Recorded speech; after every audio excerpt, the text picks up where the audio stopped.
ఎంత పని చేశాను. నా వేలితో నా కంట్లోనే పొడుచుకున్నట్టయింది మంజు దగ్గర నుంచి ఫైల్ కొట్టేయడం వల్ల. నేను చేసిన పని వల్ల మంజు ఆ సిఐతో మాటలు పడాల్సి వచ్చింది. మాటంటే పడని ఆత్మాభిమానం ఉంది కాబట్టే మంజు తన జాబ్కి రిజైన్ చేసింది. ఉద్యోగం పోయేసరికి అమ్మ మంజుని చులకనగా చూస్తుంది.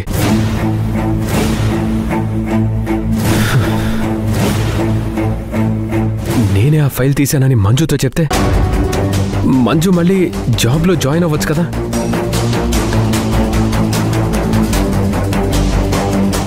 మంజు,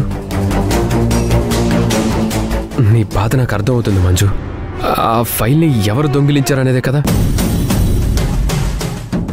అది కాదు సత్య గారు, నా ఫైల్ దొంగతనం చేసిన దాని గురించి కాదు.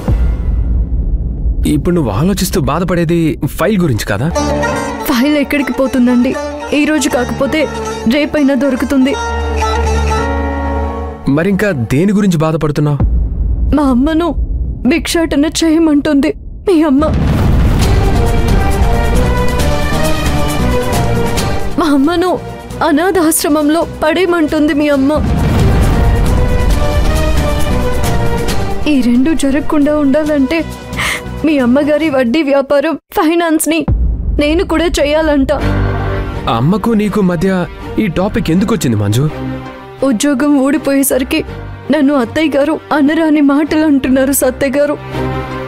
ఈ విషయాలన్నీ మీతో చెప్తే నేను కావాలనే మీ అమ్మగారి మీద లేనిపోనివి చెప్తున్నానని మీరు అనుకుంటారేమోనని భయపడుతూనే మీకు చెప్తున్నాను. నీ బాధ నాకు అర్థమవుతుంది మంజు. నువ్వు ఒక పని చెయ్యి. ఏంటో చెప్పండి. నువ్వు జాబ్లో జాయిన్ అయిపోవచ్చు కదా. నాకు జాబ్ లేకపోయేసరికి చులకనవుతున్నాను అనే ఉద్దేశంతో మీరు ఈ మాట అంటున్నారు కదా. నేనంటే మీకు ఎంత ప్రేమ ఉందో నాకు తెలుసు సత్య గారు. జాబ్ చేసే భార్యగా మీరు నాకెంత విలువిచ్చారో నాకు బాగా తెలుసు. చదువుకున్నవారు కాబట్టి ఒక ఎంప్లాయీగా నా మీద కేర్ తీసుకునేవారు మీరు. ఆ ఫైల్ని దొంగతనం చేసిన వాడిని పట్టుకోవాలని నాకంటే మీరే ఇంట్రెస్టింగ్గా ఉన్నారని మిమ్మల్ని చూస్తుంటేనే అర్థమవుతుంది. ఖచ్చితంగా అక్కడ ఎవరో ఏంటో వెతకండి. మీరే పట్టుకుంటే ఆ సిఐ గారికి కూడా మీ మీద మంచి ఒపీనియన్ ఉంటుంది కదా సత్య గారు. మంచి ఒపీనియన్ అనేది పక్కకు పెట్టు. అసలు ఆ ఫైల్ని దొంగతనం చేసింది నేనే అని తెలిస్తే నువ్వు నన్ను ఎలా అర్థం చేసుకుంటావో నా ఊహకు కూడా అందటం లేదు మంజు. సిన్సియారిటీని నమ్ముకొని నా జాబ్ ఏదో నేను చేసుకుంటుంటే నా దగ్గరున్న ఫైల్ని దొంగతనం చేయడం వల్ల పోలీస్ స్టేషన్లో నేను ఒక ముద్ద ఇలా నిలబడాల్సి వచ్చింది. మాట్లాడరేంటి సత్య గారు? అవునవును, ఆ జాబ్ మా నాన్న చనిపోవడం వల్ల నాకు వచ్చింది సత్య గారు. రాజీనామా చేస్తున్నానే కానీ రాజీనామా పేపర్ రాస్తుంటే చేతులు వణికిపోయాయి. మనమ్మ గారు అన్న దాంట్లో తప్పు లేదు. మా అమ్మకు నెల నెల నేను ఇస్తున్నాను అంటే అది మా నాన్న జాబ్ కాబట్టే కదా సత్య గారు నేను ఇచ్చేది. ఇప్పుడు మా అమ్మకు నేను నెల నెల డబ్బులు ఇవ్వలేను కదా. ఒకవేళ మనమ్మ గారు అన్నట్టు మా అమ్మ అడుక్కునే స్థితికి వస్తే ఈ పాపం ఖచ్చితంగా ఆ ఫైల్ దొంగతనం చేసిన దొంగదే అవుతుంది. మంజు, ఫైల్ని మినిస్టర్ గారి కోసం దొంగతనం చేశాను కానీ నీ మనసు ఇన్ని ముక్కలవుతుందని అనుకోలేదు. ఇంత బాధపడతావని అనుకోలేదు. అనుకుంటే ఈ దొంగతనమే చేసేవాడిని కాదు.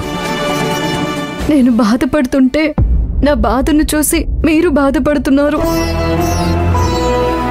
మనిద్దరిని ఇంత బాధకు గురి చేసిన ఆ దొంగ సుఖంగా ఏమీ ఉండడు సత్య గారు.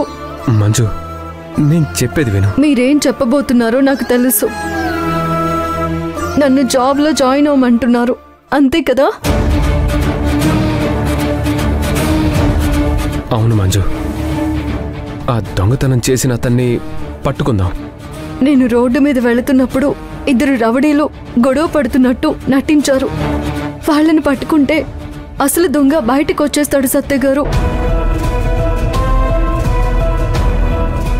అసలు దొంగ నేనే. మంజు నేనే దొంగతనం చేసింది అని ఒప్పేసుకుంటాను. నీ మంచితనం ముందు ఖచ్చితంగా ఆ దొంగ తల ఉంచక తప్పదు మంజు. వాడిలో వాడికే మార్పు వచ్చి ఈ తప్పు చేసింది నేనే అని ఒప్పేసుకుంటాడు. దేవుడు ఖచ్చితంగా నీకు మేలే చేస్తాడు మంజు. మీరంత నమ్మకంగా చెప్తున్నారంటే ఆ దొంగెవరో ఖచ్చితంగా దొరుకుతాడని అనిపిస్తోంది. నేను ఇప్పుడే వస్తాను సత్య గారు.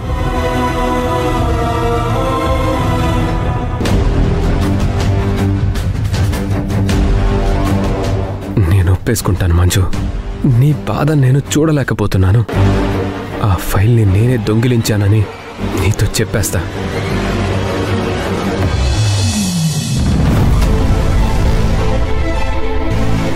మేడం, మంజు కూర్చో.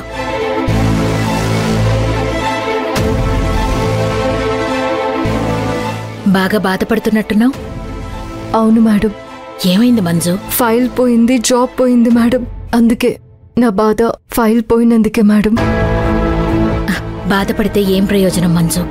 అది పోయింది అంటే తప్పు నీదే కదా. కనీసం ఎవరు తీశారు అనేది కూడా తెలియకుండా పోగొట్టుకోవడం నిజంగా బాధపడాల్సిన విషయమే. కనిపెడతాను మేడం, ఖచ్చితంగా కనుక్కుంటాను. ఎవరు ఆ ఫైల్ కొట్టేశారనేది నేను తెలుసుకుంటాను. కానీ ఈలోపు నాకు మీరు ఒక హెల్ప్ చేయాలి మేడం. ఎలాంటి హెల్ప్ మంజు? ఇంట్లో మణమ్మ గారి టార్చర్ ఎక్కువైపోయింది మేడం. జాబ్ ఉన్నప్పుడు ఆ ఇంట్లో నీ పరిస్థితి ఒక తీరుగా ఉండేది. ఇప్పుడు జాబ్ లేకపోయేసరికి ఆ మణమ్మగారు కాస్త నీ మీద పడగ విప్పిన పామైందనుకుంటాను. అవును మేడం, నన్ను చాలా చీప్గా ట్రీట్ చేస్తున్నారు. మా మదర్కి నేను మంత్లీ అమౌంట్ పంపించేది ఉంది. నేను తను చెప్పినట్టుగా వడ్డీ వ్యాపారం, ఫైనాన్స్ వ్యాపారం చేస్తే నాకు తను మంత్లీ ఇంత అమౌంట్ అని విసిరేస్తుందంట. దాన్ని తీసుకువెళ్ళి మా అమ్మకి ఇచ్చుకోవాలంట. మరి నువ్వేం ఆలోచిస్తున్నావు? నాకు ఆవిడ చెప్పినట్టుగా చెయ్యాలని లేదు మేడం. అలా చేసే బదులు నేనెక్కడైనా ఏ చిన్న జాబ్ చేసినా సాటిస్ఫాక్షన్ ఉంటుంది. చూడు మంజు, నీ జాబ్ని ఎవరూ తీసేయలేదు. నువ్వు సిఐ గారికి జస్ట్ రెసిగ్నేషన్ లెటర్ ఇచ్చావు. నువ్వు రెసిగ్నేషన్ లెటర్ ఇచ్చినంత మాత్రాన నిన్ను జాబ్ నుండి తీసేసే రైట్ ఒక సిఐకి ఉండదు. అతను ఆ లెటర్ మీద ఎండోమెంట్ కూడా చేయలేదు. అతను ఆ లెటర్ని తన పై అధికారులకి పంపించాల్సుంటుంది. నువ్వే సిఐ గారి దగ్గరికి వెళ్ళి సంజాయిషి చెప్పి డ్యూటీలో జాయిన్ అవ్వు.